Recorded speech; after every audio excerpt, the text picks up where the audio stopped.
छत्रपती शिवाजी महाराज की जय. शलाका मला एक गाणं सुचलंय. तबडक तबडक घोडोबा, घोड्यावर बसले छत्रपती शिवाजी महाराज, महाराजांचे लाड करतय कोण? पुराणिक काकू आणि योगी-सान. तर आमचे हे आणखी अतिशय कोण? बाष्कळ विनोद जर तुम्ही बाजूला ठेवले ना, तर इथून पुढे ज्या गप्पा आहेत त्या अतिशय अनस्क्रिप्टेड आहेत. आणि योगी-सांनी जपानचं राजकारण, शिक्षण, जेवण, रस्त्यांचं बांधकाम इत्यादी इत्यादी विषयांवर अतिशय इंटरेस्टिंग असे किस्से ऐकवलेले आहेत आम्हाला. आणि खूप इंटरेस्टिंग झालेला आहे आजचा हा एपिसोड. तर शेवटपर्यंत बघायला नक्की विसरू नका. आता याच्यामध्ये ना लोकांना आक्षेप असतो की बूट घालून कशा काय बसला तुम्ही, म्हणून काय करायचं? ठेवायचं? बूट दिसतात का बघू का? नाही, ज्यांना आक्षेप असेल त्यांना मला असं सांगायचंय थंडी आहे की आम्ही इथे आलेलो आहोत बाहेर. आता सध्या फेब्रुवारीचा महिना चालू आहे. टोकियोमध्ये प्रचंड थंडी आहे आणि तरी सुद्धा आम्ही जॅकेट न घालता बसलोय. पण आम्ही जर बूट नाही घातले तर आमच्या पायांची कुल्फी होईल, कारण इथे खूप सावली आहे. म्हणून आम्ही महाराजांच्या पुतळ्यासमोर बूट घालून बसलोय. ह्या वगैरे गोष्टींबद्दल कृपया कोणी सुद्धा आक्षेप घेऊ नये, अशी म्हणजे खरंच नम्र विनंती आहे सगळ्यांना. कारण बाहेर आहोत आम्ही आणि आपण गड किल्ल्यांवर जातो तेव्हा आपण काय अनवाणी पायांनी ट्रेकिंग करत नाही, बरोबर आहे है ना? शलाका-सान बरोबर म्हणतात मांडलेला आहे बरोबर. आणि आम्ही त्याच्या आधीच माफी मागतोय. फक्त मला शलाका-सान नाही म्हणायचंय, सावली पडली तर फक्त काढलं तर खूप म्हणजे वरती उन्हामध्ये मी उघड्या डोळ्यांनी बसले होते आणि इथं सावलीत goggle गॉगल वेगळा घालून आहे बसले. तसं. हा तुझा गॉगल आहे, वरती विसरला होता म्हणून मी आपल्या थँक्यू डोळ्याला सो लावला. मच. Thank you so. योगी-सानला यो म्हणायची. आता थोड्या वेळातच तुम्हाला अजून एक मजा दाखवणार आहे मी. निशिक हसायचे रेट्रो योगी-सान. चला, मस्त दिसतंय हे, चालू राहू देत. येस, साकुरा. तर मला नेहमी असा प्रश्न पडतो की तुम्ही एदोगावा वॉर्डचे जे वॉर्ड प्रतिनिधी म्हणून असतात त्याला आपल्या म्हणजे महाराष्ट्राच्या पॉलिटिक्समध्ये जर पर्यायी शब्द किंवा सेम लेवलचं जे आपल्या इकडे पद असतं ते काय असेल?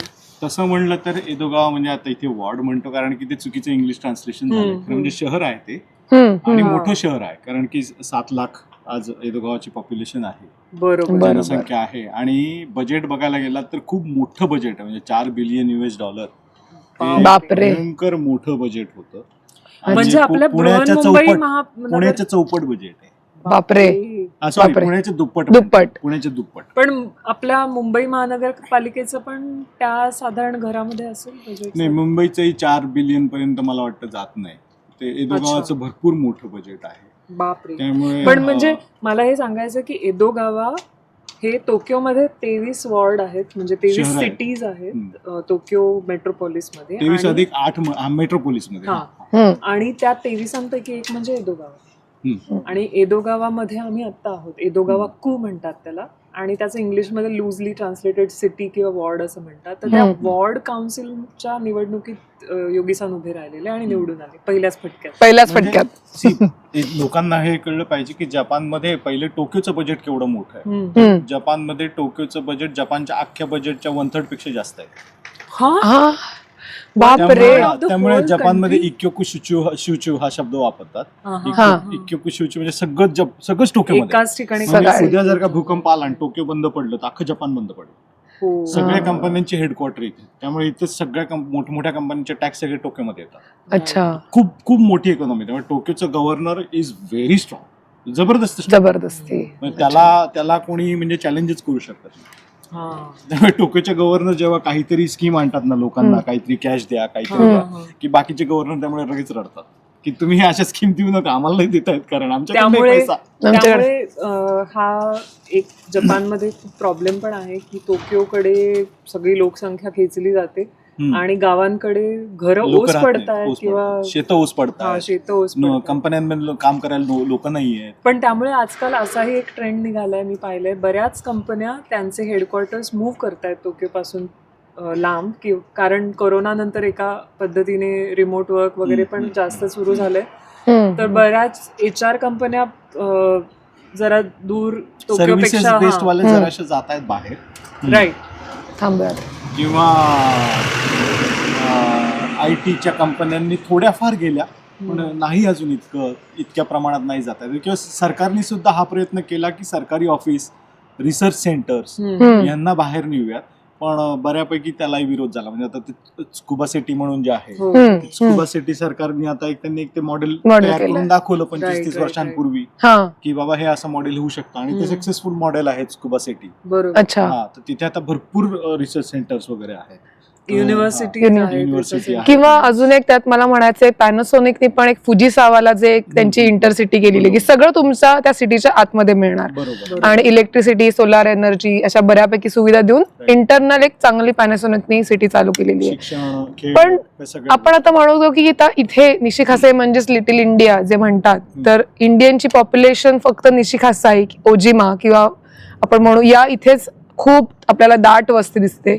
याचा असं पण कारण असू शकतं की इथे इंडियन शाळा पण जवळपास फक्त याच भागात आहेत. नाही, ते उलट आहे. बरं, ते त्याचं तसं कसं नाही. म्हणायचं? त्याचं कारण असं आहे की आता हे जे एदोगावा शहर आहे हे टोक्योचं बेड टाउन आहे, म्हणजे हे मॅन्युफॅक्चरिंग सिटी नाही, हो. रेसिडेन्शियल सिटी आहे. हा, त्यामुळे इथे काय झालंय की इथे सरकारनी जपानमध्ये एक निमसरकारी यंत्रणा आहे, म्हणजे आपल्याकडे म्हाडा आहे जसं, अच्छा तर सरकार त्या निमसरकारी यंत्रणेमध्ये इन्व्हेस्टमेंट करते, म्हणजे त्यांना लोन देते. अच्छा. म्हणतो हा UR म्हणतो जपानमध्ये, त्याला अर्बन रेसिडेन्सी म्हणतात, बरोबर. किंवा त्याच्या व्यतिरिक्त अजूनही स्कीम आहेत. हा, तर हे काय करतात, हे मोठे मोठे बिल्डिंग बांधतात. सिंगापूरमध्ये तसंच आहे. अच्छा. आणि मग ते मोठ्या मोठ्या बिल्डिंग बांधून ते वाजवी भाड्यावर ते हा. लोकांना भाड्यावर देतात. राईट. तर बरं. त्या एदोगावामध्ये खूप होत्या. आणि अच्छा. दुसरं म्हणजे असं घडलं की एदोगावामध्ये कसं झालं की जपानमध्ये जेव्हा बबल झाला, हा, तर एदोगाव हे तसं नवीन शहर आहे, म्हणजे 1965 नंतर इथे शहरीकरण झालं. अच्छा. पहिले इथे अच्छा. काहीच नव्हतं, अच्छा. इथे चिखलच होता सगळा. तर खरंच चिखलांमधली कमळं आहेत. चिखलांमधली कमळं आहेत. टोकियो सुद्धा म्हणजे तसं टोकियो नवीनच आहे जेव्हा सगळं. राजधानी झाली त्याच्या आधी सुद्धा मार्शलँडच होतं कम्प्लिटली. बरोबर. हा, हा. फक्त एकदम. तिथे डोंगर कमी आणि सपाट भाग जास्त आहे म्हणून तेव्हाच्या आय थिंक तोकुगावा इएयासू यांनी इथे बसवलंय. तेव्हा क्योतोहून त्यांनी राजधानी टोकियोला आणली. 1601 साल ते 1610-20 साल हे आता महाराजांच्या काम त्यांचं चालू होतं. काळाच्या वेळेतच. आसपास. हा. Exactly. सर, तर त्याच्यामुळे काय झालं की इथे ते युआरची घरं खूप असल्यामुळे आणि 2001 साली युआरनी असा निर्णय घेतला. जपानमध्ये कसं की तुम्ही पूर्वी जेव्हा आम्ही आलो तर एक जपानी गॅरेंटर म्हणून लागायचा. हो हो, एखाद्या जपान जोपर्यंत गॅरंटी देत नाही तोपर्यंत घर कोणी भाड्यावर द्यायचं देत नाही, बरोबर. बरं, आता आम्ही नवीनच आलेलो, आपण नवीन आलो तर कोण जपान आपल्याला गॅरंटी देणार आहे, आपला कोणी भरोसा देणार आहे का? तर युआरनी 2001 साली ती स्कीम सुरू केली की तुम्हाला गॅरेंटर नसला तरी आम्ही तुम्हाला घर देऊ. हा, आणि त्यातल्या त्यात पूर्वी कसं व्हायचं की घर भाड्यावर घेताना 2 महिन्याचं डिपॉझिट द्यावं लागायचं. बरोबर. तर युआर असं म्हणले की आम्ही 1 महिन्याचं डिपॉझिट घेऊ. बर. तर त्यामुळे ते लोकांना सोयीस्कर झालं. बरं, त्यांनी असं का केलं, तर हळूहळू काय झालं की 1990 मध्ये जेव्हा जपानचा बबल फुटला त्यावेळेला जपानच्या लोकांची जी महिन्याची इन्कम होती ती अचानकपणे कमी झाली. अच्छा. आणि त्यामुळे लोक टोक्योमधली ही घरं सोडून बाहेर जायला लागली, चिबाकडे वगैरे किंवा सायतामाकडे वगैरे. कारण तिथलं भाडं हे इथल्यापेक्षा ऑलमोस्ट 2/3 किंवा अर्ध्या ह्याच्यामध्ये भाड्यामध्ये घर मिळतं तिकडे, बरोबर. सेम साईज मध्ये. तर बरीच लोक तिकडे जायला लागली आणि मग ही घरं कोणी भाड्यावर घेईना. तेव्हा युआर असं म्हणलं की चला आपण फॉरेनर्सला देऊन बघूया. तर ते आपल्या पथ्यावर पडलं. आणि त्यातल्या त्यात असं झालं की आता फॉरेनर्सला द्यायचं म्हणलं तर इंग्लिश बोलणार कोणीतरी पाहिजे. तर मग त्यांनी 2 एजंट त्यांनी शोधले.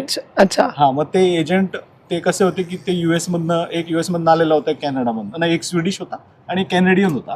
ते इंग्लिश बोलत होते. मग त्यांनी ही क्लुप्ती लावली की याला हे आता एवढं भाडं कोण देईल, कारण की जे चीनी लोक येत होते ते साधारणपणे $2,000 $2,500 वर नोकरी करायचं. आता आपले जे भारतीय येत होते ते $5,000 $8,000 $10,000 कमवत होते. तर हे युआरच्या घरांचं जे भाडं आहे ते पण साधारणपणे त्यावेळेला $800 ते $1,000 असायचं. बरोबर. ते भाडं कोण देऊ शकेल, तर मग त्यांनी ती क्लुप्ती लावली की अरे हे भारतीय देऊ शकते. मग ते डायरेक्ट भारतीय IT कंपनीमध्येच गेले की अरे तुमची लोक येतात ना, मग तुमची लोक ही घरं घेतील का भाड्यावर. तर असं करून त्या लोकांनी इथे हे, आणि ही जी स्कीम आहे ती एदोगावापासून सुरू झाली. अच्छा, हे मला माहिती नव्हतं. ही स्कीम एदोगावापासून सुरू झाली. तर त्यामुळे एदोगावामध्ये अचानकपणे भारतीय मग येऊन राहायला लागले. पूर्वी आम्हाला अक्षरशः आम्ही मंथली मेन्शन म्हणून प्रकार असायचा. हो, अच्छा. ते सगळं रेडी असायचं हा. आणि it's like a service apartment. हम्म, तिथे ते हम्म. जपानी लोक आम्हाला घर द्यायचे ना. हम्म. एक तर पहिली गोष्ट म्हणजे वाटेल तेवढे पैसे घ्यायचे हम्म. आणि ती घरं ना जुनी असायची खूप. हा. एक हो, पैसे एकतर पण जास्त द्यायचे आणि जपानमध्ये, खूप जुनी घरं असायची. भाड्याने घर घेताना ते रेकिन डिपॉझिट मनीच खूप आहे की त्यामुळे मग- ती युआरच्या घरं ही खूप हम्म. सोयीस्कर झाली. हम्म. आणि मग जसं जसं युआर मध्ये मग लोक वाढायला लागली तसं तसं मग तिथे मग आपलं सामानाचं दुकान आलं. त्यामुळे निशिकासा जिथे सर्वात जास्त भारतीय राहतात तिथे हम्म. सामानाचं सर्वात पहिले दुकान 2005-06 साली आलं. अच्छा. तर 2001 सालापासून लोक इकडे येत होते. यायला लागली हम्म, म्हणजे एदो गाव शहरामध्ये. आणि मग 2005-06 सालानंतर दुकानं तयार झाली पहिल्यांदा हम्म. आणि शाळा तर फार नंतर आली 2014-15 ला. बापरे. त्यामुळे ते समीकरण नाहीये की शाळा इथे आहे म्हणून लोक इथे येतील. हे समीकरण नाही. समीकरण उलट घडलं ऍक्च्युअली. पहिले लोक आली, लोक आली, त्यांना घरं मिळाली म्हणून लोक आली, मग तिथे दुकानं आली, मग तिथे शाळा शाळा आली. तर आणि हे सगळं गेल्या 25 वर्षामध्ये म्हणजे 2000 पासून हम्म. तुम्ही सांगितलं आज 2026 आहे, तर गेल्या हम्म. 25 तुम्ही अक्षरशः बघितलंय. डोळ्यासमोर हो, हो. घडताना. आणि त्यातनं ना मला एक लक्षात आलं की जर का सिटी बनवायची असेल की जिथे नाही तर सपोज की मी एक विचार करतोय मग की एका शहरामध्ये मी जर का मेयर झालो, हा. मी त्या शहराला टार्गेट करायचा विचार करतोय. जर का झालो तर तिथे एक अशी वस्ती वसवायची हा. की जिथे प्रॉपर रेसिडेन्शियल असेल, जिथे हम्म. मुलांचं शिक्षण असेल, जिथे खेळायला ग्राउंड असेल. कारण आता प्रॉब्लेम हा होतो की आपली मुलं इथे आहेत ती हा. इंटरनॅशनल स्कूलमध्ये जातात बरोबर. आणि त्या इंटरनॅशनल स्कूलमध्ये ना त्यांची फक्त बिल्डिंग असते, त्यांच्याकडे ग्राउंड Ground काहीच नाही. नाही. हा. सगळ्यांची नॉर्मल तीच परिस्थिती आहे. हम्म, पण त्या हम्म. मुलांना खेळायला जागाच नाही कारण जपानी शाळांमध्ये ते देतच नाही. जपानी शाळांमध्ये प्रत्येक शाळेमध्ये ग्राउंड हा मग तर तेच म्हणणार होते वापरू की देत नाहीत. ओ, ते वापरू अच्छा. देत नाहीत. फार तिथे ते डिस्क्रिमिनेशन फार मोठं आहे. त्यामुळे एक आता ना असे पुढे जाऊन आपल्याला असंच काहीतरी एक मॉडेल असं क्रिएट करावं लागेल की एकदम ते फुल सर्कल होईल ते लाईफचं. हा. तिथे राहायला पण आहे, शिकायला पण आहे, शॉपिंग पण आहे हम्म. किंवा कल्चर कम्युनिटी सेंटर असले पाहिजेत की हम्म. जिथे लोक बरोबर. जमतील जमतील. वगैरे. आता आपली ही पहिली पिढी आहे. आता हो. तुम्ही आताच माझा मुलगा गेला पळून राहील. तो 23 वर्षाचा आहे. आता लग्न हो. झाला तो. मी 23 तर वर्षी. कम्युनिटीमध्ये कोणाची पोरगी मी आपलं बघतोय. पण तो खूपच लाजाळू होता. असा पळून गेला जसा तुम्हाला कॅमेरा बघताच त्यांनी पळ काढला. सायकलवर आणि गाडीवर वगैरे अजिबात नाही. त्यामुळे सायकलवर हा पळालेला आहे मुलगा. कदाचित काय माहिती उद्या. कसं आहे की आता ह्या मुलांची लग्न हा. पुढे सोहळे किंवा ना आता मध्ये पण मी एका इंटरव्ह्यू मध्ये बोललो की आपण आपलं भारतीय पण नाही सोडू शकत. तुम्ही पण मगाशी तो प्रश्न आपला अर्धाच राहिला. हा. जपानी झालात का तुम्ही? हो. मी जपानी झालो तरी मला भारतीय पण सोडता येईल का? तर ते नाही सोडता येणार. आपल्या नाही रक्तामध्ये ते सोडता भिनलेलं रक्तामध्ये. आहे आणि ते पहिल्या पिढीत तर आपल्याला सोडणं शक्यच नाहीये. दुसऱ्या पिढीमध्ये ते राहणार आहे. ते हा. राहणारच आहे. म्हणजे हो. आता मी मॉरिशसला गेलो होतो तिथे 8वी पिढी वगैरे आहे. हा. त्यांच्यामध्ये आहेच ते नाही अच्छा. मिटत. हा. तर मग रादर मग असं आहे की आता जे संस्कार आपल्याला आपल्या भारतामध्ये आपल्याला मिळाले बरोबर. ते संस्कार जपानमध्ये तर जपानी संस्कृतीमध्ये त्या लेवलचे नाही मिळते. जपानमध्ये वेगळे संस्कार आहेत. बरं. सोशल संस्कार आहेत. म्हणजे Social. कचरा फेकू नको किंवा टीम वर्क करा किंवा सगळ्यांनी मिळून सहन करा ह्या बरोबर. सगळ्या गोष्टी आहेत.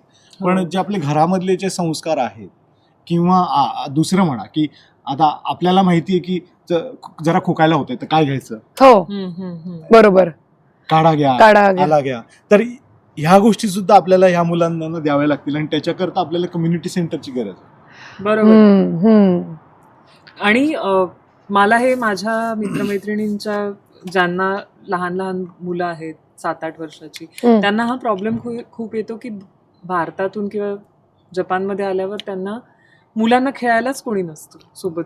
हम्म. कारण म्हणजे शाळेतनं घरी आली ना मुलं की आपण कसं भारतात असलं की जा ना खाली काय. खेळायला थोडा वेळ. हो. हो. मित्रमैत्रिणींसोबत आपण तर म्हणजे आम्ही लहान असताना तर आम्ही रॅन्डमली जाऊन मित्रमैत्रिणींच्या कुठेही घराची बेल बेल वाजवून वाजवून की चल ना चला. खेळायला असं चालायचं. आजकाल तर ते पण अपॉइंटमेंट घेऊन प्ले डेट वगैरे पालकांना प्ले arrange डेट्स करायला करणं जे लागते. असतं ना ते खरंच मला कमाल वाटते यांची. कारण प्ले डेट. तुमचं घर इकडे, तुमच्या मुलाच्या मित्रमैत्रिणीचं घर तिकडे. तिकडे, असं 2-4 किलोमीटर मध्ये अंतर असेल तर पालकांनाच ते अरेंज करायला पण लागतं. प्ले डेट म्हणली ना की ती घरीच असते मोस्टली. कारण की आया 2 मुलांच्या बोलणार, मग त्या गप्पा मारणार आणि मुलांना एका रूम मध्ये ठेवून खेळायला लागणार. पण तरी त्या मानाने जपान खूप सेफ आहे की हम्म. तुम्ही कमीत कमी 7-8 वर्षाच्या मुलांना एकटं पाठवू पाठवू शकता. शकता काही करायला किंवा दुकानात ना अमकं आण. म्हणजे हम्म. आपल्याकडेही ते आहेच पण शाळेत ट्रेननी एकटं शाळेत जाणं किंवा रस्ता वगैरे क्रॉस व्यवस्थित करतील ह्याची एक खात्री असते पालकांना मनात,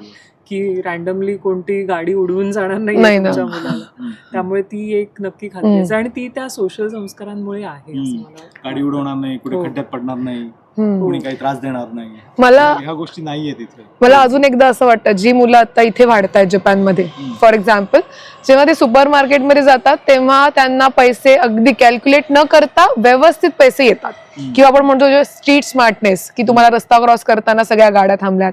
वेर इन तुम्ही इंडियामध्ये तुम्हाला सगळ्या गोष्टींची काळजी घ्यायला लागते. रस्ता क्रॉस करताना, किराणा मालाकडे गेल्यावर किती पैसे परत येणार हे तुम्ही तुमचं कॅल्क्युलेट करायला लागतं, भाव करायला लागतो, भाजी बघून घ्यायला लागते. इथे तसं काही करता येत नाही. त्यामुळे जेव्हा इथली मुलं पुढे ते उलट आहे. मी परवा एक संत्र्याचा डब्बा असा घेतला ना, तर ती म्हणली ते तुम्ही स्टाफ कडनं संत्र्याच्या डब्याची आतली संत्री चेक करून घेतली का? नाही म्हणे खराब असलं ना मग घरी गेल्यावर तुम्हाला असं नाही वाटलं पाहिजे की आम्ही तुम्हाला दिलं. तर लगेच ती स्टाफ आली, तो डब्बा उघडला, ती म्हटली याच्यामध्ये हे खराब आहे, हे मी एक घेऊन जाते आणि नवीन देते. म्हणजे एवढा इझीनेस आहे. जेव्हा भारत सर्व्हिस अमेझिंग आहे. जेव्हा इथली मुलं भारतात जातील तेव्हा त्यांना जगता येईल का? मला हा अतिशय खूप खूप मनापासून मला हा प्रश्न वाटतो. एका अशा बाईला भेटलेले की जी भारतात परत चाललेली केवळ या कारणासाठी की मेरे बच्चे को कुछ यहाँ पे दिमाग डेव्हलप ही नाही हो रहा है. म्हणजे तिला असं वाटत होतं की तो स्ट्रीट स्मार्टपणा येणार नाही जपानमध्ये राहून. माझ्या शाळेमध्ये येतात ना भारतीय मुलं, आणि मग ते भारतीय म्हणा किंवा चीनी म्हणा, तायवानी म्हणा, सगळे हंगरी आहेत हे देश. तर जपानच्या मुलांमध्ये तो हंगरनेस नाही किंवा तो स्ट्रीट स्मार्टनेस नाही की कुठे मोक्यावर चौका मारायचा.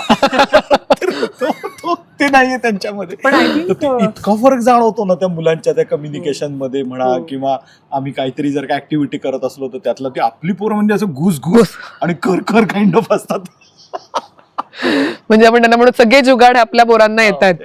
आणि जपान्यांना आपलं मॅन्युअल मध्ये बघा इथे नाहीये का, नाही करायचं, मग हे घरी जायचं. हे अतिशय फॉलो करतात. मला वाटतं की मग भारत आणि जपान ही दोन टोक आहेत त्या दृष्टीने. एकदम दोन टोकं आहेत की आपल्याला वैयक्तिक फ्रीडम आपल्याला पाहिजे तसं करायचंय.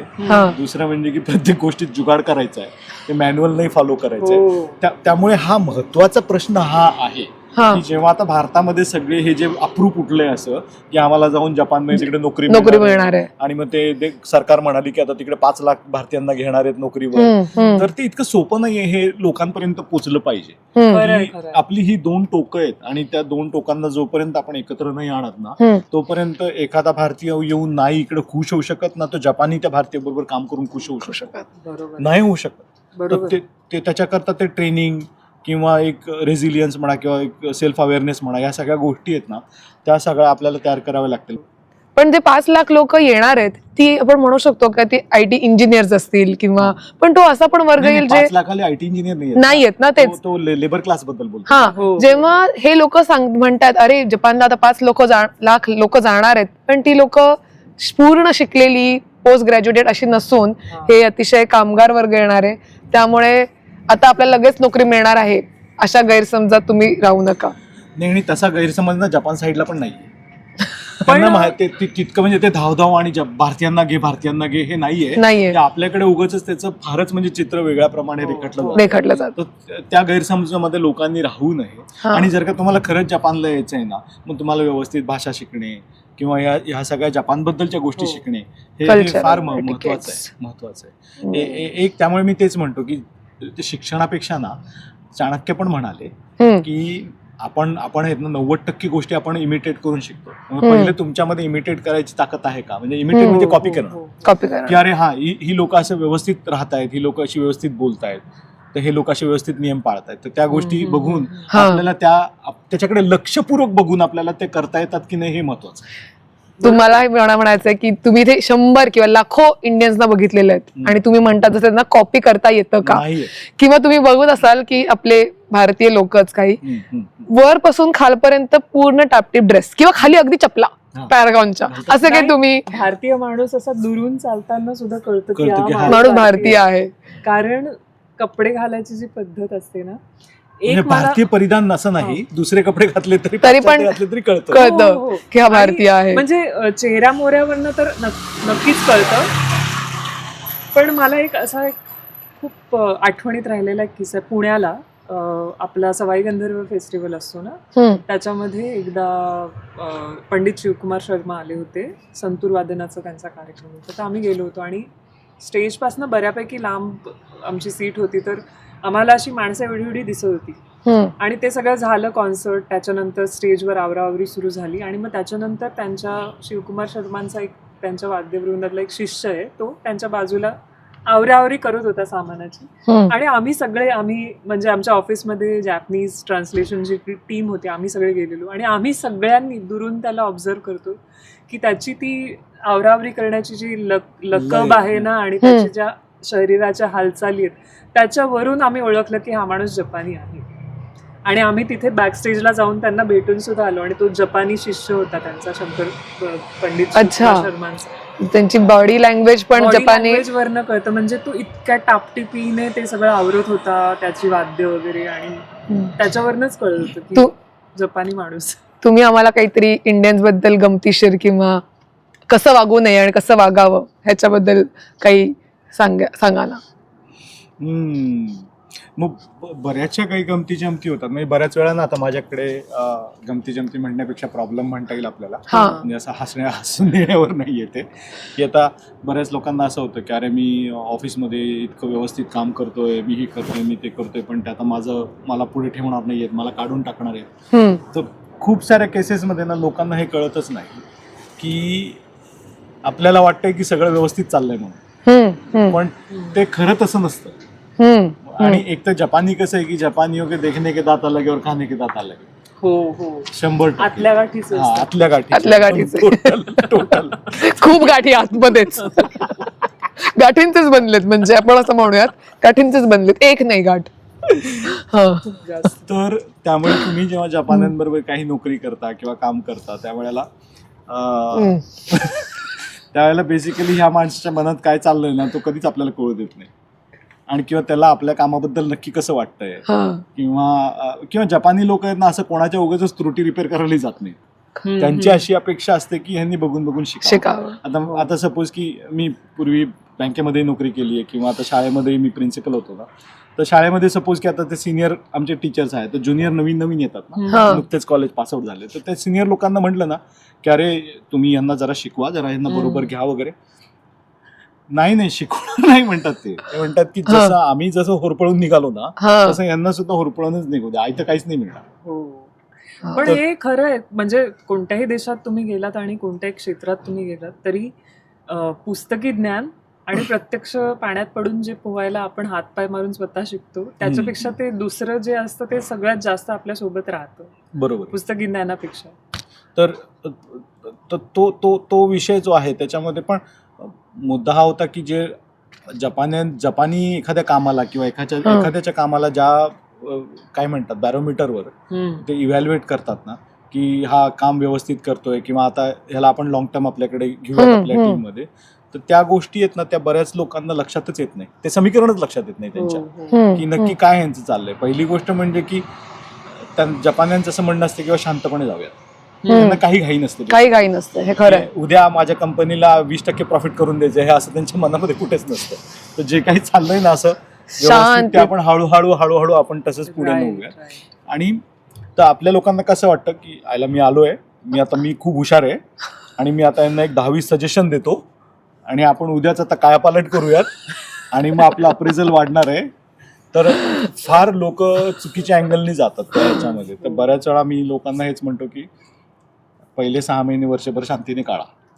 पहिले तुम्ही त्या ऑर्गनायझेशन मध्ये बसा, तुम्ही काय चाललंय ह्यांचं ते बघा. तुम्ही बसणं हे पण एक अतिशय चांगला जपानांमध्ये शिकण्यासारखा गुण आहे. 8 तास बसून लॅपटॉप कडे बघून पूर्ण दिवस काम करत राहणे हे खरंच शिकण्यासारखी कला आहे. हे मी रोज करते. नाही म्हणजे भारतीय माणूस जो असा आतनं चुलबुला आहे, तर त्याला 8 तास किंवा 4 तास एका जागी बसून काम करणे, न हालता, न कोणाशी बोलता, हे थोडं अवघड आहे. हे मी खरंच जपान्यांकडनं आता 2-3 वर्षात शिकतेय की नुसतं बसून देवासारखं काम करत राहणे. कधी कधी मला असं वाटतं की हे लोक खरंच काम करतात की नाही. कधी कधी तसंही नाहीये ना, तसंही नाही. कधी ते हे असतं की दाखवणं काम करतात म्हणून दाखवतात सुद्धा. पण हा. जेव्हा काम करायचं असतं तेव्हा करतात सुद्धा. हो. सो एखादी गोष्ट की टीम मध्ये करायचं म्हणलं की ते करतात. करतात. दॅट इज, आणि मग ते वेळेवर करतात. मग ते हो. त्याच्यावर करता मग ते रात्र पाळी पण बिना पगाराची करतील. तर हो. तो पण एक त्यांच्यामध्ये गुण आहे. आणि ते मी पाहतो ऑफिसमध्ये नेहमीच की एखाद्या गोष्टीची एकदा डेडलाईन ठरली की मग ते वाटेल ते करतील, ते करते. तिथं होईल की त्या दिवशी ते सगळं तयार असेल. आणि बऱ्यापैकी ते काय करतात की ते गोष्टी हवेत ठेवत नाहीत. जे काही करायचं ठरवलंय, सगळ्यांनी एकमेकांशी बोलून ठरवलंय, ते सगळं कागदावर लिहून काढतात. हो. बरोबर. सगळं कागदावर आहे त्यांचं प्रत्येक गोष्ट. आणि ते मग ते पुढच्या वेळेला तेच रोटेट होत जातं. So Right. आता त्या गोष्टीमुळे पुढचे बदल घडणं अवघड होत जातं, हे पण आहे. पण हो. मायनस ग्रोथ पण होत नाही की अरे गेल्या वर्षी आपण चांगलं केलं होतं तर यावर्षी का बँड वाजला. हा. कारण की ते गेल्या वर्षी जे केलं होतं त्याचं मॅन्युअल त्यांचं आपोआप तयार झालेलं असतं. बरोबर. बरोबर. आमच्या शाळेमध्ये आमची मुलं ते हे करतात ना, वर्षातनं एकदा आमचा 2 दिवसांचा फेस्टिवल असतो. मग त्याच्यामध्ये मुलं असं वर्गांमध्ये सगळ्या बेंच वगैरे बाहेर काढतात आणि तिथे मग घसरगुंडी बनव, जेट कोस्टर बनव, अच्छा. असं करतात. प्रत्येक वर्गाला 25-25 हजारांचं बजेट दिलं जातं. अरे बर. आणि त्याच्यामध्ये तुम्हाला जे बनवायचं ते तुम्ही बनवा. बनवा. तर मस्त मस्त गोष्टी बनवतात. भूतकाना बनवतात, शूटिंग रायफल बनवतात, काहीतरी बनवतात. तर ते त्यांचं जे ते फेस्टिवलचं मॅन्युअल आहे ना, ते मॅन्युअल 150 पानांचं बनवलेलं आहे त्या पोरांनी. त्याच्यामध्ये त्यांनी ते इतकं व्यवस्थित सगळं डिटेल आउट करून ठेवलंय ना की कसली टीम बनवायची, मग त्याच्यामध्ये रिस्क मॅनेजमेंटची टीम, ती कम्युनिकेशनची टीम, त्या सगळ्या गोष्टी, मग परत इव्हॅल्युएशनची टीम. म्हणजे ते प्रत्येक जे काय बनवलेलं आहे 2 दिवस चाललेलं असतं ते सारखे वेळोवेळी जातात तिथे की यांचं कसं झालंय, व्यवस्थित झालंय की नाही, लोकांचं काय आहे. मग त्याच्या बेसिसवर शेवटी अवॉर्ड देतात की हे सर्वात जास्त लोकांना आवडलं वगैरे, अच्छा. हे सर्वात जास्त सेफ होतं वगैरे. हा. हो, हे जर का खरंच शाळेचा प्रोग्राम शिकण्यासारखं करतात आहे त्या आपल्यासाठी. पोरांनी स्वतःहून 150 पानांचं मॅन्युअल बनवून. बनवून. सो एक मी टीका करतो की अरे तुम्ही दरवर्षी तेच करताय, पण दरवर्षी तीच गोष्ट त्याच क्वालिटीनी लोकांना डिलिव्हर करून लोकांना त्रास होऊ नये. म्हणजे आमच्याकडे त्या फेस्टिवलला 2 दिवसात जेमतेम 10 तास लोकांना आम्ही एंट्री देतो. म्हणजे पहिल्या दिवशी 6 तास, दुसऱ्या दिवशी 4 तास. बर. तर 10 तासांमध्ये 8,000 लोक येतात. बापरे. 8,000 लोक येतात. त्या 8,000 लोकांना प्रॉपर तिथे मॅनेज करणं त्या 10 तासात, एवढ्या कमी त्यांना वेळात ते खेळ करून देणे आणि सगळ्या गोष्टी त्यांना एन्जॉय करणे. मग परत खाणं बनवून विकतात, मुलं स्वतःच करतात. पाणी, टॉयलेट असे बऱ्याचपैकी गोष्टी असतील. टॉयलेट क्लिनिंग करता टीम असते आपल्याकडे. आपण किती वेळा शाळेमध्ये टॉयलेट क्लिनिंग करता टीम ठेवतो. हो हो खरंय. किंवा बाहेरची लोकही बोलवतो. हो, पण आपलं त्याकडे त्या गोष्टीकडे दुर्लक्षच असतं आपलं.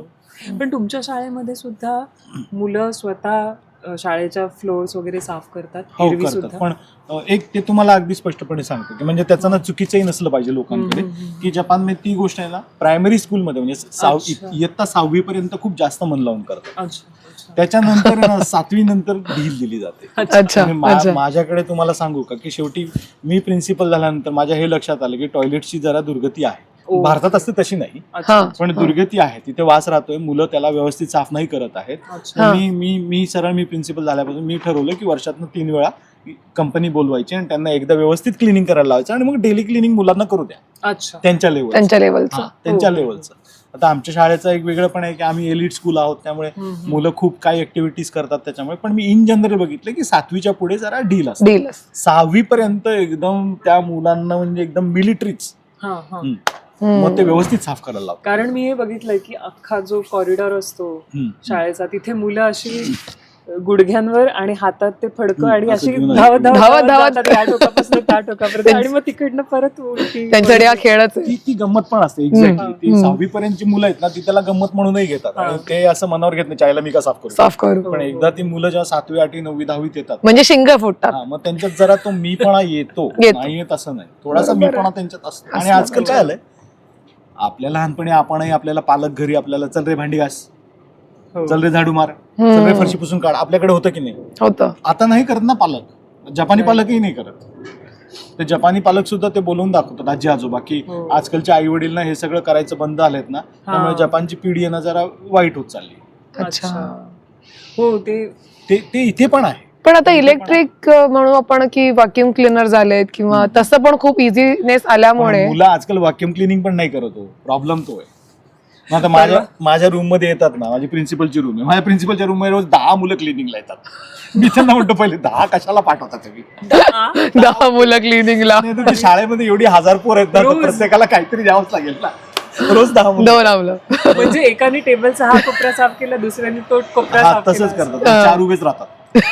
हा, 4 उभेच राहतात. मग ते आले ना की, आणि दर आठवड्याला रोटेट होते टीम. प्रत्येक आठवड्याला टीम रोटेट होते. जेव्हा सोमवारी नवीन टीम येते ना, तर माझ्याकडे तसं तो स्टिकचा व्हॅक्युम क्लीनर ठेवला आहे. तर ते येऊन बघतात, ते पहिले असं बघायला लागतात की अरे हे काय, हे कुठनं काय, हे कसं कुठनं वापरायचं वापरायचं? हे? कुठे बटन म्हणलं, आहे अरे तुम्ही स्टिकचा कधी क्लीनर नाही बघितला का? नाही म्हणे, आम्ही नाही घरी क्लिनिंग करत. मेजर मुलं हेच बोलतात. परवा आपण एक व्हिडिओ बघितला, त्यात एक मुलगी झाडूच्या वर बटन शोधत होती ती. की झाडूला काय बटन- माहिती की हे स्वतःच्या हाताने केरसुनीला बटन. नाहीये.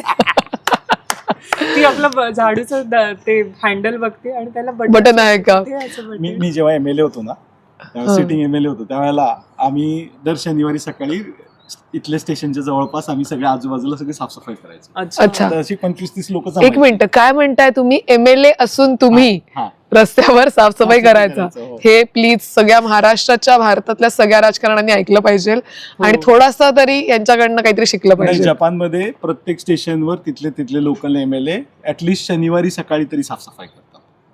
आजूबाजूचा जो काही कचरा लोकांनी बबलगम टाकला वगैरे असेल, कमी असतो कमी, हा, पण उचलतात. वाटेल ते असेल ते उचलतात. आणि तर Super impressive. आम्ही जायचो ना साफसफाई करून, तर आपलं रेस्टॉरंट आहे इथे सकाळी सकाळी, मग सगळ्यांना म्हणतो चला या चहा पिऊयात आपण. इकडे घेऊन आलो की आई खेचायची, तुम्ही कधी घरी साफसफाई करता का रे? म्हणजे घरी मातीच्या चुली. नाही तर पुरुष असेच असतात, त्यांचा बाहेरचाच देखावा जास्ती असतो. म्हणजे ती आई असं म्हणते MLA घरी कधी साफसफाई कर. MLA म्हणजे MLA योगी सानपले. MLA सही आहे. हो, पण आपल्या कमीत कमी आपल्या राजकारण्यांसारखं मुळात मुद्दामून कचरा पालापाचोळा टाकायचा आणि मग फक्त झाडू घेऊन फोटो काढायचे, हे तर नक्की नाहीये. आजकाल ते आता मुंबईत चालूच आहे की तसं काहीतरी, ते कोणीतरी स्वच्छ भारत, ते आपल्या तिथलेच एका तिथे चौकात ते कचरा काढतात, बस झालं. ते अक्षरशः म्हणजे कचऱ्याची गाडी आणलेली असते मुद्दाम कचरा टाकायला त्यांच्यासाठी. त्यांना साफ करायला काहीतरी कचरा असला पाहिजे ना, म्हणून. पण जिथे खरंच कचरा आहे तिकडे करा ना साफ. एक्झॅक्टली, माझं तेच म्हणणं की जिथे खरंच कचरा आहे तिथे साफ करा. पण नाही, ते कुठेतरी अशा ठिकाणी जाऊन साफ करतील की जिथे नाही आहे कचरा, मुद्दाम टाकतील आणि मग फक्त फोटो ऑपॉर्च्युनिटी असते ती त्यांच्यासाठी, बाकी काही नाही. बरोबर आहे.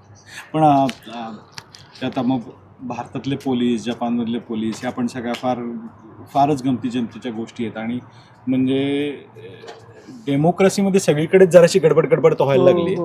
तर आता जपानमध्ये आपला तोच विषय चालला होता, कसे काय प्रॉब्लेम होतात म्हणून. तर त्याच्यामध्ये पहिले तर हे नोकरीतलं प्रकरण आहे. पण बऱ्याच वेळा असं पण होतं की ते लफडी करतात पोरींची, किंवा ट्रेनमध्ये एखादीला शिवलं म्हणजे टच करणं.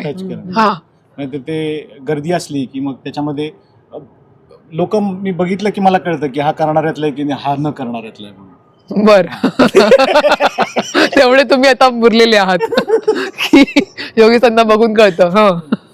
तेवढे पावसाळे बघितले की हो. पण पोलीस, जपानी पोलिसांना काम असतं का म्हणजे रोजच्या रोज? कारण का इथे म्हणजे जनरली क्राईम रेट बराच कमी आहे ना. नाही, असं नाही. जपानमध्ये क्राईम रेट भरपूर आहे. तो आपल्याला कसं आहे की म्हणजे फक्त त्यांनी जपानमध्ये घरफोड्या, कारची चोरी, बाईकची चोरी, सायकलची चोरी भरपूर होत. छत्री चोरी छत्र्या खूप चोरतात लोक, यांचं मला सांगायचंय. जपानमध्ये छत्र्या चोरीला जातात.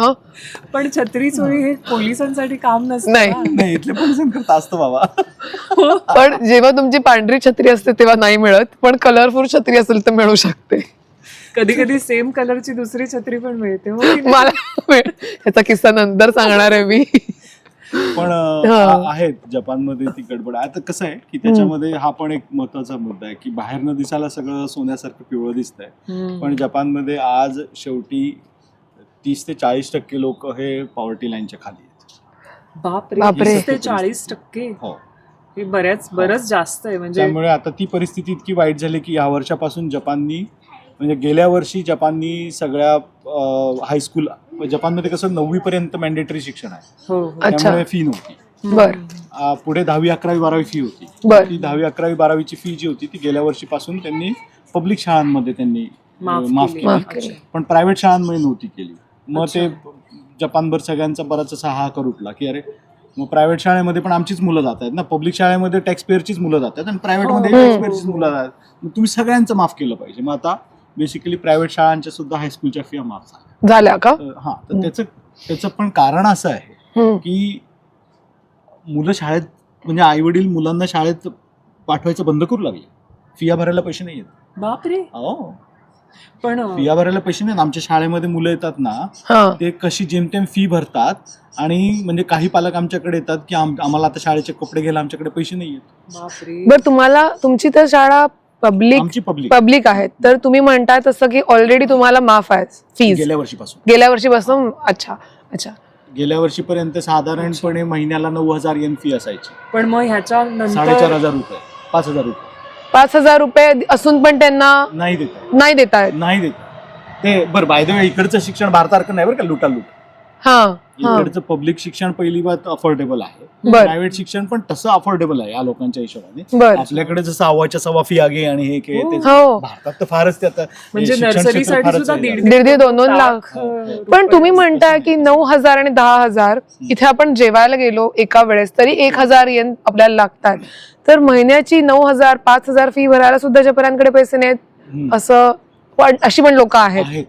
पण आहेत. ही फी माफी झाल्यानंतर त्यांनी परत पाठवायला सुरुवात केली का त्या पालकांनी? आता ते ह्या पुढे आता 2-3 वर्ष 4-5 वर्ष जेव्हा स्टॅटिस्टिक्स बघू तेव्हा कळेल. अच्छा. पण एक गोष्ट घडली यावर्षी, आता ज्या हायस्कूलमध्ये इथे एंट्रन्स एक्झाम असते, तर ह्या वर्षी प्रायव्हेटची फी माफ झाली, तर पब्लिक शाळांमध्ये येणाऱ्या मुलांचं पर्सेंटेज, परीक्षा घेणाऱ्या मुलांचं पर्सेंटेज कमी झालं. तर त्याचं कारण असं आहे की पब्लिक शाळांमध्ये जे शिक्षणाचा दर्जा आहे तो जपानमध्ये भयंकर घसरलेला आहे. अच्छा. अच्छा. म्हणजे त्यामुळे साधारण आपल्यासारखं. तर मनपाच्या शाळा अगदीच आपल्यासारखं नाहीये इथे. पहिली गोष्ट म्हणजे शाळांचं एकतर इन्फ्रास्ट्रक्चर व्यवस्थित आहे, बिल्डिंगा व्यवस्थित आहेत, शिक्षक व्यवस्थित आहेत, बरोबर. आणि शाळेमध्ये ऍक्टिव्हिटीज पण खूप व्यवस्थित चालवतात. आपल्याकडे जी परिस्थिती आहे तसं नाहीये. पण हा, स्विमिंग पूल वगैरे, ग्राउंड वगैरे, या सगळ्या गोष्टी व्यवस्थित केलेल्या आहेत जपान शाळांमध्ये. पण आतमध्ये असं झालंय की जपानी पब्लिक शाळांमध्ये एकतर फार मिलिटरी मेंटॅलिटी आहे की हे म्हणजे हेच. हा, तर त्यापेक्षा प्रायव्हेट शाळांमध्ये गेलं की काय होतं की मुलांना विषय सुद्धा निवडता येतात वेगवेगळे, आणि त्यांना जरासा आपल्या मनाचा अभ्यासही करता येतो. किंवा शाळेचा जो सगळ्यांनी, पब्लिक शाळांमध्ये कसं आहे की नियम असा आहे की सगळ्यांनी एकच गोष्ट एकसारखीच करायची. तर ते प्रायव्हेट शाळांमध्ये त्या बाबतीत जराशी सूट आहे, थोडासा इंडिव्हिज्युअलिस्टिक. म्हणजे सगळ्यांनी जर स्विमिंग शिकायचं असेल तर सगळ्यांनी स्विमिंगच शिकायचं किंवा सगळ्यांना स्विमिंगला कंपल्सरी ऍट अ टाइम. अच्छा. ते डायव्हर्सिटी जो प्रकार आहे तो पब्लिक स्कूलमध्ये नॉट एक्सेप्टेड आहे. अच्छा. इन्क्लुजन नाहीये. पण जे प्रायव्हेट शाळांमध्ये आहे त्याच्यामध्ये त्यांनी बऱ्यापैकी त्यांनी डायव्हर्सिटी एक्सेप्ट करतात की बाबा चला ह्या मुलाचं इकडे कळ नाहीये ना, मग त्याला ते नको आपण करायला लावू, त्याला हे काहीतरी वेगळं करायला लावू, मग ह्याला नाही वगैरे का त्याला बसता येत ना, मग ह्याला आपण काहीतरी research based, problem solving based काहीतरी करायला लावू. तर ते सगळं आता खूप वाढलंय. तर जपानमध्ये काय झालं की जपानमध्ये शाळांचे असे वेगवेगळे प्रकार आहेत की पहिले तर day school, public school, private school. Private स्कूलकडे कल चाललाय, त्याच्यानंतर डे स्कूलकडे न जाता नाईट स्कूलकडे कल चाललाय, आणि आता नाईट स्कूलपेक्षा एक चुशीन म्हणजे कम्युनिकेशन स्कूल, म्हणजे काय म्हणतात त्याला की असं फिजिकली तुम्हाला जाऊन शाळेत बसायची गरज नाहीये. अरे बापरे. तुम्हाला ऑनलाईन लेक्चर्स देतात, तुम्हाला बसायचं तेव्हा तुम्ही त्याच्यासमोर बसा. अरे हे, तर त्या गोष्टीकडे आता जपानमध्ये जरा जास्तच विद्यार्थी जायला लागले. पण याच्यामुळे एकलकोंडा जास्ती होईल असं होण्याची शक्यता आहे ना. पण ते आता काय त्यांच्याकडे आता ते वेगवेगळे मॉडेल ट्राय करून बघतात की मुलं किमान चला कोणत्या शिक्षणाला ते किती घ्यायचा प्रयत्न करतायत, ते सगळं ट्रायल अँड एरर बेसवरच आहे. मला असं वाटतंय ना की ते भारत असू दे, नाही तर जपान असू दे, किंवा ते US असू दे, मला नाही वाटत की शिक्षण कसं असावं ह्याचं एक मूलमंत्र जो आहे ना शेवटचा, तो कोणाला सापडलाय. मला तरी पर्सनली असं वाटायला लागलं शिक्षण क्षेत्रात जितकं मी आता याच्या आतमध्ये घुसायला लागलोय ना, की शिक्षण कसं असावं आणि त्याच्यामध्ये मॉडेल जे क्रिएट करायचे आहेत ना, की अशी मुलं असेल, ह्या वयोगटातली मुलं असतील, मग जरा ते जर का मंदबुद्धी असतील किंवा त्यांना कोणाला डोळ्यांनी दिसत नसेल, एखादा पंगू असेल, तर प्रत्येक करता शिक्षण कसं असावं हे ना, मला नाही वाटत की कुठे त्याच्यावर काय खूप खूप प्रगल्भ असा विचारून, म्हणजे लोक म्हणतात IB, लोक म्हणतात केम्ब्रिज, ते त्यांनी आहे ना ते त्यांनी त्यांच्या शहाणपणाने बनवलेले ते सिस्टम्स आहेत आणि त्यांनी त्याचं व्यवस्थित मार्केटिंग केलंय बरोबर, आणि आपण त्यांना भरमसाठ पैसे देऊन आपण ते शिक्षण तिकडे घेतोय. शिकतोय. पण I don't think that is the final answer. मला नाही वाटत. त्यामुळे शिक्षण क्षेत्रावर मला तरी असं वाटतं की आपली जी पूर्वीची गुरुकुल पद्धती होती की ज्याच्यामध्ये आणि स्किल डेव्हलपमेंट तर करतच नाही आजकाल शाळेमध्ये. स्किल डेव्हलपमेंटच नाही. लोकांना कम्युनिकेशन स्किल सुद्धा डेव्हलप होत नाहीये. बरोबर, की एक प्रॉपर एक काय म्हणता येईल त्याला की एक कन्स्ट्रक्टिव्ह डिबेट कसं करायचं. कन्स्ट्रक्टिव्ह डिबेट कोण करतंय भारतामध्ये सांगा ना मला तुम्ही. प्रत्येकाला प्रत्येकाचा विचार फक्त पाडायचाच आहे. भारतातलं जास्त शिक्षण अजूनही मला वाटतं की घोकंपट्टी हा एकच त्याचा मूलमंत्र आहे आणि त्याच्यामध्ये स्वतःची क्रिएटिव्हिटी दाखवण्यासाठी फार वाव नाही आहे किंवा स्वतःचे विचार परखडपणे मांडणं. म्हणजे कवी इसमें क्या कहना चाहता है ते हे ठरलेलं असतं. जे शिक्षण ठरलेलं असतं. तेच आपण आणि परत तेच सांगितलं बरोबर. तर ते बरोबर मार्ग असतं. मिळू शकतो. आणि प्रत्येकाला इंजिनियर, डॉक्टर किंवा पायलट किंवा असेच 4-5 ऑप्शन असतात, तेवढंच त्यांना व्हायचं असतं. जपानमध्ये साधारण तसंच असेल की तुम्हाला मोठेपणी काय व्हायचंय. बरोबर. आणि आजकाल तर एक नवीन आता पटलंय की ते आता सरळ सरळ बोलतात की मराठी भाषा शिकली की तुम्हाला ह्या अशा नोकऱ्या आता मिळतील म्हणून. असं मला तरी काय असा काही खूप काही इकॉनॉमिकल चेंज आलाय असं मला वाटत नाहीये. त्यामुळे आपण आहे ना, पहिली गोष्ट म्हणजे ना, पालकांनी या अशा पॉलिटिकल वादातच पडू नये. आपल्या पोराला जे शिकायला मिळते ते शिका. जे मिळते ते घ्या. पण सोडायचे कशाला. आणि तुम्हाला मराठी भाषा मिळते तुम्ही घ्या, तुम्हाला हिंदी भाषा मिळते घ्या, तुम्हाला चिनी भाषा मिळते घ्या, तुम्हाला संस्कृत मिळते घ्या. सोडू नका ना, जे काय घेता येतं घ्या. बरोबर आहे. आणि तुमच्या मुलाला तुम्ही जे शिकवायचं तुम्हाला वाटतंय की माझ्या मुलाला हे शिकवावं ते तुमच्या मुलाला आवडेलच असं तुम्ही गॅरंटी देऊ शकत नाही ना. तुम्ही फक्त प्रोत्साहन द्या, बरोबर. मोटिवेट करा. म्हणजे माझ्या बाबांनी ना, त्या दृष्टीने मी माझ्या बाबांचा खूप आभारी आहे. त्यांनी माझ्यावर कधीच काही फोर्स केलं नाही आणि ते फक्त मला नेहमी ऑप्शन देत राहिले की अरे हे बघ, हे जर्मनचे क्लास सुरू झालेत, तुला घ्यायचंय का. अरे हे स्पॅनिशचे क्लास सुरू झालेत, हे घ्यायचंय का. मग ते जेव्हा कॉलेजमध्ये गेलो किंवा मग लहानपणापासूनच की अरे ते स्काउट गाईड कर बर का, किंवा मग हायस्कूलमध्ये ते एनसीसी कर बर का. सो ते नाही, तू करायलाच पाहिजे असं नाही, ते कर बर का. किंवा मग सकाळी उठून जॉगिंगला पाठवायचे, बॉक्सिंग करायला शिकवलं त्यांनी, घोड्यावर बसायला शिकवलं. हे सगळं ते असे गमतीमध्ये करायला लावायचं. He has given me options. की तुम्ही त्यातनं एक निवडा. किंवा आताचे जे पालक आहेत ते असं म्हणतात, जे मी केलं नाही ते तुला करता आलं पाहिजे किंवा जे मी केलं नाही ते तू कर आता. अशा मेंटॅलिटीमध्ये त्यांना मुलांना प्रेशराईज केलं जातं. तू डॉक्टरच हो, इंजिनियरच हो. आणि आज मी बघते की खूप लोक ते आपल्या नेट एक्झाम, सेट एक्झाम्स मध्ये एवढे अभ्यास करतात आणि त्यांना पहिला नंबर आणायला लागतो. त्याच्यामध्ये ते त्या मानाने मी जपानीचं जे प्राथमिक शिक्षण आहे ना 6वी पर्यंतचं, त्याला मी खूप मान देतो. कारण की त्याच्यामध्ये ते काय करतात की पहिली गोष्ट म्हणजे की मातृभाषा खूप स्ट्रॉंग करतात. पण दुसरी भाषा देतच नाही, ते चुकीचं आहे. दुसरी भाषा देतच नाही, फारच चुकीचं आहे. त्यामुळे जपानींचं बघा, त्यांना दुसरी भाषा शिकायला फार त्रास होतो. बरोबर. मूड त्यांचा उघडतच पडत नाही तो. कारण एक आहे, कारण का त्यांची भाषा आहे ना ती आपल्या मराठीसारखीच आहे, म्हणजे रचना वाक्याची. पण इंग्लिश वगैरे दुसऱ्या अशा वेस्टर्न भाषा शिकायचं झालं की वाक्यरचना उलटी असते. त्यामुळे ते डोक्यात ते डब्बे मांडणं, त्याचा साचा वेगळा झालेला असतो ना आपला, त्या साच्यामध्ये दुसरी भाषा बसवणं कठीण आहे. त्या मानाने आपल्याला जास्त चांगलं जमतं, कारण आपण लहानपणापासूनच 4 भाषा पडताना आपण मोठे झालेलो बदलतात लगेच पटापट. आणि पण जपानी जी प्राथमिक शाळा आहे त्याच्यामध्ये प्रत्येक विद्यार्थ्याला बासुरी वाजवायचीच आहे.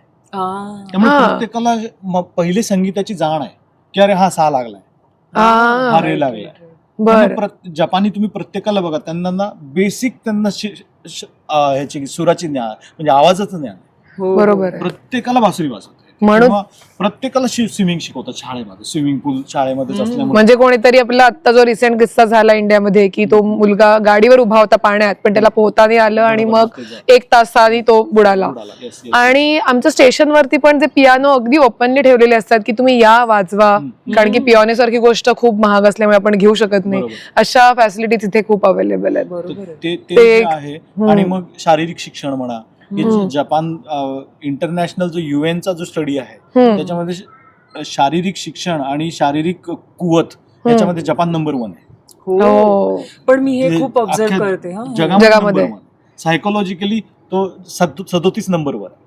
की ही जी मुलं आहेत त्यांना नवीन दोस्त नाही करतायत, अनोळखीशी बरोबर. बोलता येत नाही. बरोबर. त्या गोष्टीमध्ये जपान एकदम मागे मागे आहे. त्याच्यामध्ये आपलं भारत पुढे आहे. हो, पण हो. शारीरिक कुवत जी आहे किंवा जपान्यांचं आता जेवण म्हणा, लहान मुलांना, लहान मुलं तुम्ही बघाल ना रात्री 9 वाजता सगळी झोपलेली असतात. हो, आता पण शांतताच आहे एवढी. दुपारी कोणी खेळत नाहीये, कोणी काही शनिवार रविवार असून सुद्धा सगळे त्यांच्या Right. घरी. तर जपानी पण लहान मुलांना त्यांना झोप एकदम व्यवस्थित देतात. हा. घरातलं जेवण खूप चांगलं असतं. बर. म्हणजे जपानमध्ये आपल्यासारखे ना ते बरळ चरळ खायचं इतकं बोकाळलेलं नाही जितकं भारतामध्ये बोकाळले. हा शब्द बोकाळलं कळलं का? बोकाळलेल्या न कळणाऱ्या लोकांनी प्लीज खाली कमेंट करा, आम्ही पर्सनली तुम्हाला सांगतो. ते जितकं भारतामध्ये ते जंक फूड झालंय ना, आमच्या तर लहानपणी आम्ही कधी प्लॅस्टिक पण नाही बघितलं आणि जंक फूड पण नाही बघितलं. तर ते इतकं जंक झालंय पण इव्हन भारतामध्ये. शाळेमध्ये जे चूशोकू असतं अरे, दुपारचं एकदम ते healthy खूप जेवण. हेल्दी असतं, Healthy जेवण, खूप एकदम. छान असतं. तर ते त्यांचं प्रॉपर म्हणजे बियाणांचं म्हणजे सोयाचं सूप, हम्म. मग त्याच्यानंतर एक त्याच्यामध्ये प्रॉपर मासा असेल कोणतरी. पिकल असेल, मासा असेल, हम्म. भात, ते कॉम्बिनेशन त्यांचं इतकं व्यवस्थित खूप वेल छान. बॅलन्स्ड असतं ना. अरे हम्म. बाप रे बाप. प्रोटीन रिच जेवण आणि मासे खातात त्यामुळे हाडं मजबूत मजबूत असतात. आहेत. आणि म्हणून तुम्हाला ट्रेकिंगला 60-70 वयाची लोक ट्रेक करताना सापडतात तिकडे. ते आपल्या भारतामध्ये मी आता मध्येच युट्यूबवर बघत होतो की कुठे ते बिहारचं दाखवत होते. त्यांनी ते आता शाळेमध्ये जेवण द्यायचं सुरू केलंय ना. हा, ते फुल्लूक पाणी दिलं होतं त्यांनी भातावर, फक्त फुल्लूक पाणी. हो हो, काही नाही त्याला अर्थ. हो, अरे मग देऊ नका राव तुम्ही. त्याच्यामध्ये पण घोटाळे खूप आहेत, हा, मध्ये घोटाळे. पैसे खाण्याचं प्रमाण खूप आहे, किंवा Right. त्याच्यामध्ये तुम्हाला फूड पॉइझनिंग होऊन लोक आपले स्टुडंट्सला काहीतरी त्रास होतोय, असे एक गोष्टी आहेत. आणि त्या बाबतीत ना मी जपानचं एक बघितलंय, घोटाळे होत नाही असं नाही. हम्म. म्हणजे आता मी MLA असताना मी तर पहिली गोष्ट आहे, शाळेमध्ये जे जेवण देतात ना त्याच्यावर मी पण टीका करायचो. हम्म. कारण की ते काय होतं की जपानी शाळेमध्ये जे प्रायमरी स्कूल, मिडल स्कूल पर्यंत 9वी पर्यंत सगळ्यांना जेवण देतात. बर. नाईट स्कूलमध्ये 12वी पर्यंत जेवण देतात, बर. तर फ्रीमध्ये.